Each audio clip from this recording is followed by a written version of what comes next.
Atualmente, muitos investidores estão com a carteira de fundos imobiliários no vermelho.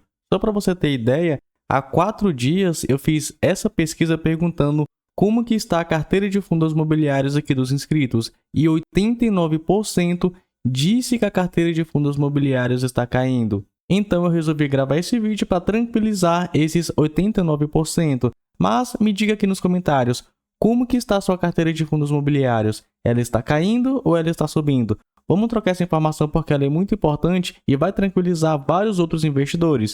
Bem, no vídeo de hoje eu vou te mostrar as causas, ou seja, por que os fundos imobiliários estão em queda e por que um fundo imobiliário ou outro em específico cai.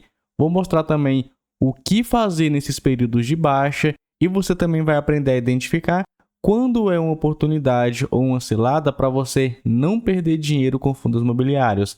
Bem, para quem é novo por aqui, eu me chamo Matheus. Vamos aqui então direto ao que interessa. Vamos começar pelas causas que fazem os fundos imobiliários caírem. E eu separei 2 cenários. Temos o cenário que eu chamo de cenário macro e o outro cenário que eu costumo chamar de cenário micro. Vamos começar pelo cenário macro. Como isso afeta os seus fundos imobiliários? E aqui eu separei 2 elementos que impactam diretamente na rentabilidade dos seus fundos imobiliários. Temos a taxa de juros, a nossa é a taxa Selic, e a inflação, a oficial no Brasil, é o IPCA. Porque você precisa entender sobre taxa de juros e inflação. Através disso, os seus fundos imobiliários ou podem subir ou podem cair. Olha só, temos esse gráfico onde mostra a inflação e a taxa Selic. Ah, Matheus, o que é inflação? Falando bem a grosso modo, é esse aumento generalizado do preço dos produtos e serviços. Por exemplo, a gente tem fruta subindo, gasolina subindo, serviço subindo. Tudo isso é condensado em um índice chamado IPCA.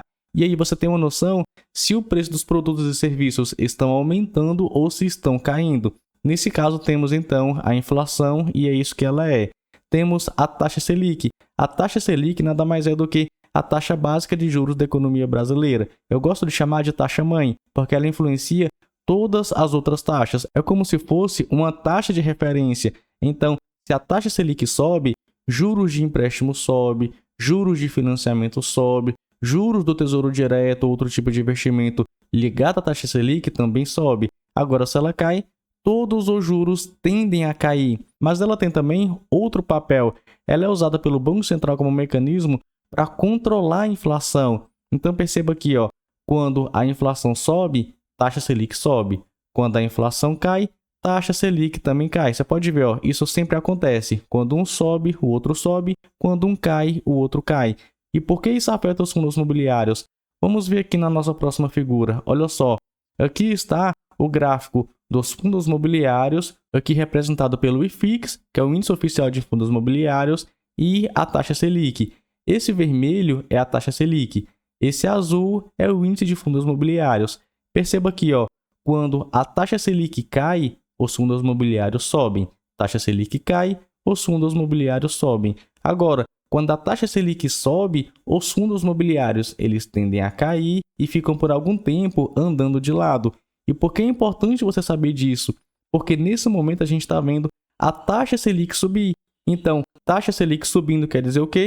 Fundos imobiliários caindo, principalmente os fundos imobiliários de tijolo, esses que investem diretamente em imóveis físicos, como galpões logísticos, shoppings, escritórios, enfim, todo ativo que seja físico. Mas onde você pode encontrar essas informações? Cara, meu conselho é sempre entre em fontes oficiais. Nesse caso, estou utilizando aqui, ó, o site do Banco Central e ele mostra o desempenho da taxa Selic desde 2014. Então, veja, taxa Selic sobe, taxa Selic cai. Isso aqui sempre vai acontecer, porque o Banco Central se reúne a cada 45 dias para decidir o futuro da taxa Selic. Vai depender, logicamente, da inflação. Inflação subindo, taxa Selic sobe. Inflação caindo, taxa Selic tende a cair.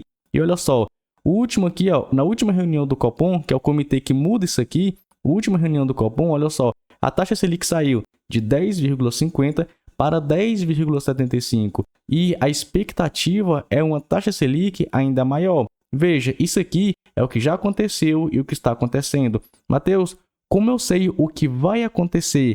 Cara, ninguém sabe o futuro, mas a gente tem uma expectativa. Nesse caso, Dentro ainda do site do Banco Central, a gente tem esse relatório chamado Focus. Esse relatório é publicado de forma semanal. E o último, olha só o que a gente tem aqui, ó.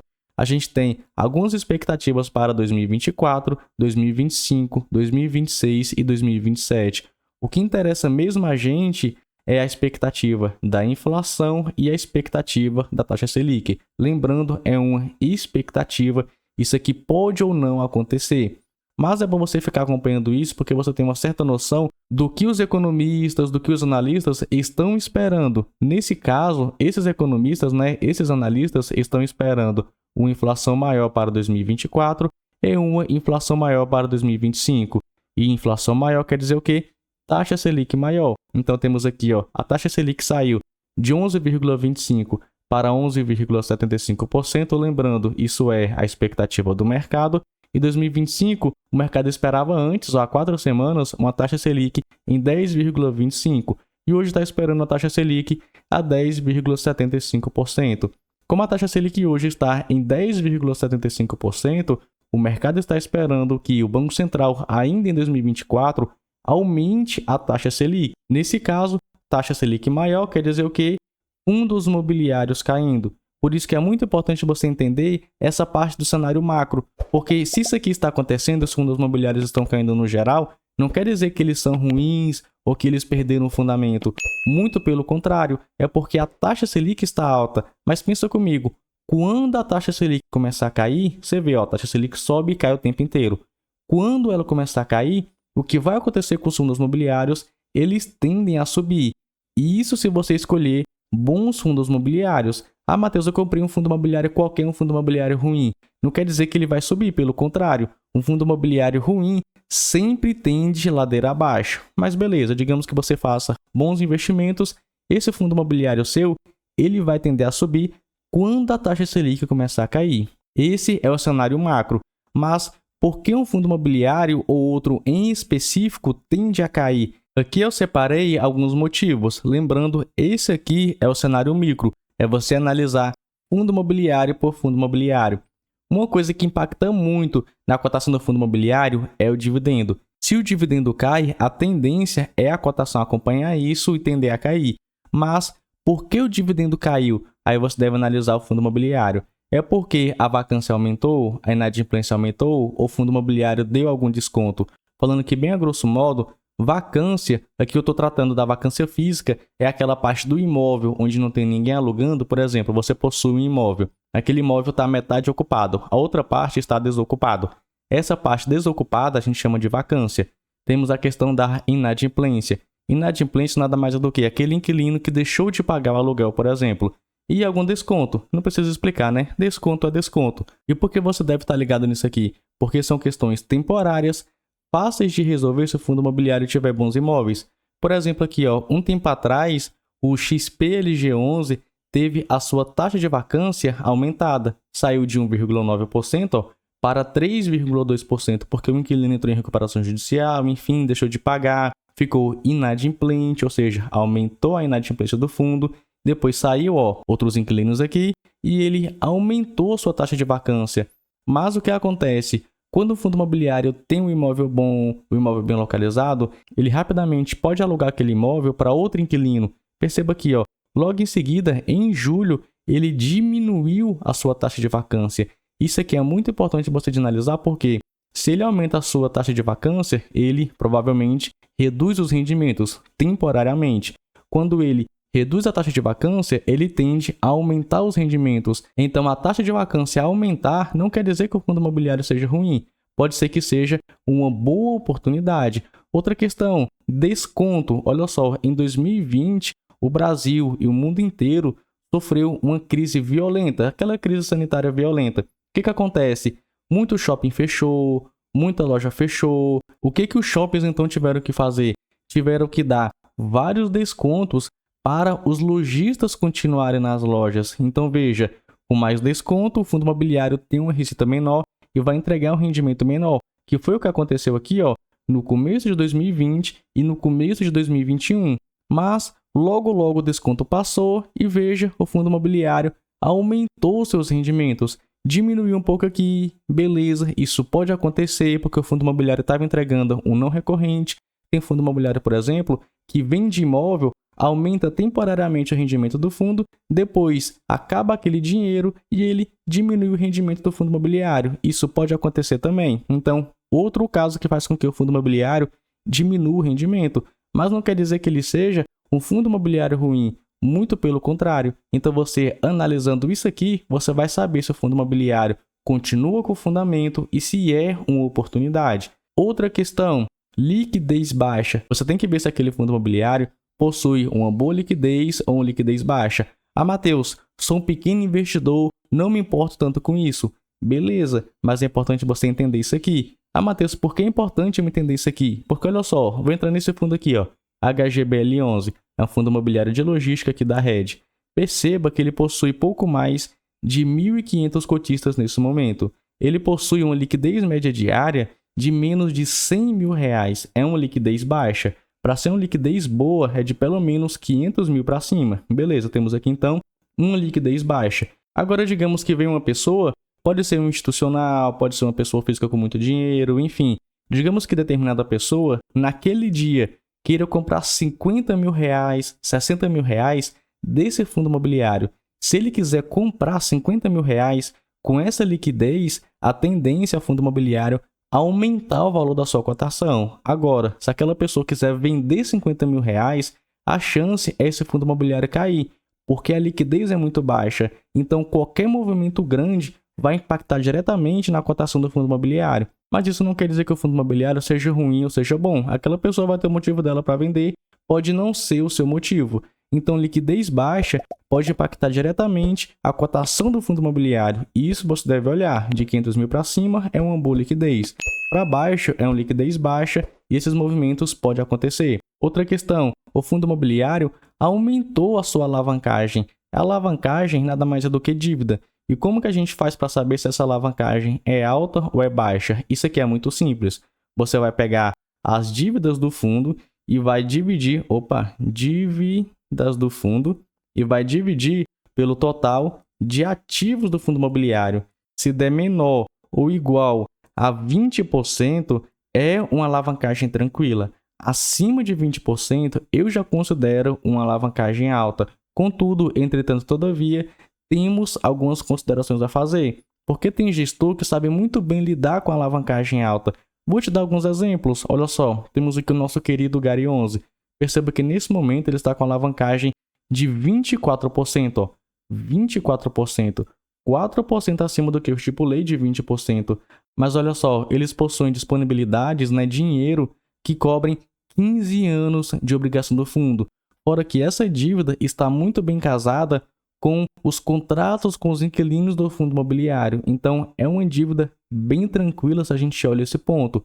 Outro fundo imobiliário que lida muito bem com dívida, essa gestora aqui, ó, do TRXF11. Perceba que um tempo atrás, a sua alavancagem estava em 42%, mais do que o dobro. Depois diminuíram para 33% e agora 25%. Perceba, é uma alavancagem alta, mas essa gestora já mostrou saber que sabe lidar com dívida. Mas você não vai colocar tudo do seu patrimônio em apenas um fundo imobiliário. Mesmo a gestora conseguindo fazer isso aqui, pode ser que ela faça uma cagada ou outra em qualquer momento. Então, diversificar em vários fundos imobiliários é bem importante. Porque veja, ó, esse fundo imobiliário aqui, Vino 11, ele está com a alavancagem muito alta, de 30%, é uma alavancagem alta. Esse fundo imobiliário não vai conseguir emitir cotas porque ele possui um PVP abaixo de 1, um preço sobre o seu valor patrimonial, abaixo de 1. Provavelmente vai ter que vender um ativo ou outro e muitos dos ativos do fundo não são tão bons assim. Outro fundo imobiliário que não soube lidar com dívida, XPPR11, que também está com a alavancagem muito alta. Matheus, como eu faço para calcular então essa alavancagem? Quais são os documentos? É bem simples. Entre aqui no Status Invest, você pode entrar aqui nesse site ou em qualquer outro, você vai pegar essas informações. Vou clicar aqui em comunicado. Vamos procurar um documento chamado informe mensal. Vou pegar o último aqui, ó. Como é que a gente faz para saber se esse fundo está muito ou pouco endividado? Muito simples. Vamos rolar a tela aqui para baixo. Vamos ir bem aqui na parte de passivos. A gente precisa olhar principalmente duas coisas. A gente precisa olhar o item 15 e o item 18. O item 15 são obrigações por aquisição de imóveis, ou seja, imóveis que o fundo imobiliário comprou e está pagando a prestação. Nesse caso, R$0. Beleza, essa parte aqui está tranquila. Agora, o item 18. Obrigação por securitização de recebíveis, ou seja, esse fundo emitiu CRIs e ainda deve aproximadamente R$414 milhões. Como saber se essa dívida é alta ou é baixa? Muito simples. Vamos pegar aqui a calculadora, colocar 414.274.016, vamos dividir pelo total de ativo que o fundo imobiliário possui. Nesse caso, você vai subir o documento e procurar o item ativo. Olha só, o item 1 aqui, ativo. Nesse caso, R$950 milhões. Então, 950, 830, 877. Vamos multiplicar por 100 para achar um percentual. Temos uma alavancagem, então, de 43,56%, mais do que o dobro da segurança que eu estipulei de 20%. Então, é um fundo imobiliário que está com alavancagem alta. Então, você deve olhar isso aqui para saber se o fundo imobiliário aumentou a sua alavancagem. Deve olhar também se a gestão sabe lidar com esse tipo de ativo. XPPR11 mostrou que não sabe lidar com esse tipo de operação. Vino11 mostrou que não sabe lidar com esse tipo de operação. TRXF11 mostrou que sabe lidar. GARI11 mostrou que sabe lidar. Outros fundos imobiliários vão ou não vão saber lidar. Mas, no geral, se você quer uma carteira bem tranquilinha, foque em fundos imobiliários com alavancagem menor do que 20%. Se for maior do que 20%, veja se a gestora sabe lidar com esse tipo de dívida. Beleza? Outra questão também que pode fazer o fundo imobiliário reduzir a sua cota, o valor da sua cota, é ele estar em um período de emissão de cotas. Geralmente, o fundo imobiliário, quando vai emitir novas cotas, ele emite abaixo do seu valor de mercado, geralmente acima do seu valor patrimonial e abaixo do seu valor de mercado. Logo, a cotação tende a cair um pouco. Isso é super normal, geralmente acontece com todos os fundos imobiliários. Eu falo geralmente porque pode ser que um momento ou outro a cotação não caia, mas geralmente, cerca de 80% a 90%, a cotação tende a cair um pouco. Outra questão, o fundo imobiliário perdeu os fundamentos. Isso aqui é o único motivo que me faz vender um fundo imobiliário. Porque olha só, vamos ver os outros motivos rapidamente. Ele está no período de emissão. Beleza, oportunidade. Ele aumentou a alavancagem. O fundo imobiliário está com a alavancagem abaixo de 20%, fico tranquilo. Acima de 20%, a gestora sabe lidar com isso, também fico tranquilo, pode ser uma oportunidade. Outra questão, liquidez baixa. Alguém vender por qualquer motivo. Foi o motivo que me faz vender? Se não for, fico com o fundo imobiliário tranquilamente. Outra questão, dividendo caiu. Foi por causa de vacância, inadimplência ou desconto, o fundo imobiliário continua com aquele imóvel, com seus ativos? Beleza, fico bem tranquilo em relação a isso, é uma oportunidade. Mas quando o fundo imobiliário perde o fundamento, eu basicamente não gosto mais de investir no fundo imobiliário. Às vezes eu deixo ele em stand-by, ou simplesmente paro de investir, ou até mesmo vendo. Aí vai de você decidir. Mas o que são os fundamentos? É aquilo que te fez investir no fundo imobiliário, por exemplo. Eu coloquei algumas questões. Se o fundo imobiliário faz uma emissão abaixo do VP, abaixo do valor patrimonial, na minha opinião, ele perdeu um fundamento. Se ele vende bons ativos, vende bons imóveis, por exemplo, e compra imóveis ruins, cara, ele perdeu o fundamento. Porque pensa comigo, se ele está vendendo seus melhores ativos, comprando ativos ruins, ele vai ter mais dificuldade para conseguir inquilino, para conseguir receita, para te pagar rendimento. Outra questão, você deve olhar se o fundo imobiliário não foi abandonado pelo gestor. Vou te dar um exemplo bem claro que eu falei em outro vídeo. Torre 11, ó, tá aqui, ó, Torre 11. Perceba que desde o seu início ele caiu 90%. Ele teve várias inadimplências, mas isso foi porque ele não tinha uma carteira tão boa assim. E o gestor, o que ele fez? Ficou por mais de um ano, hoje ele está publicando, mas ele ficou por mais de um ano sem publicar um mísero relatório gerencial. E é nesse relatório gerencial, quando a gente entra aqui, por exemplo, HGBL11, vem aqui em comunicado, rola a tela aqui mais para baixo, você vai ver, ó, relatório gerencial. Isso aqui o gestor geralmente publica todo mês. Não é obrigado por lei, é apenas uma boa prática. Mas você vê, um fundo imobiliário que ficou por mais de um ano sem publicar nenhum relatório gerencial, ele está ou não está abandonado? Na minha opinião, por isso que eu falo, é a minha opinião. Na minha opinião, ele está sim abandonado. Então, ele perdeu o fundamento. Nesse caso aqui de perda de fundamento, às vezes eu vendo, às vezes não. Vai depender muito do valor do fundo imobiliário. Mas beleza, você entendendo isso aqui, você analisando o cenário micro, você analisando o cenário macro, você vai sempre ganhar dinheiro com fundos imobiliários, porque sempre você vai saber o que está acontecendo, seja no mercado em geral, seja no fundo imobiliário em específico. Pode ter certeza que se você faz parte desses 89% que estão com a carteira no vermelho, se você fizer boas alocações agora, principalmente em fundos imobiliários de tijolo, se você focar em ter renda fixa, tesouro direto, ações, até mesmo criptomoedas, a chance é você valorizar o seu patrimônio, aumentar seus rendimentos quando a gente fala de 5, 10, 15 anos de investimento. Mas agora eu quero saber de você.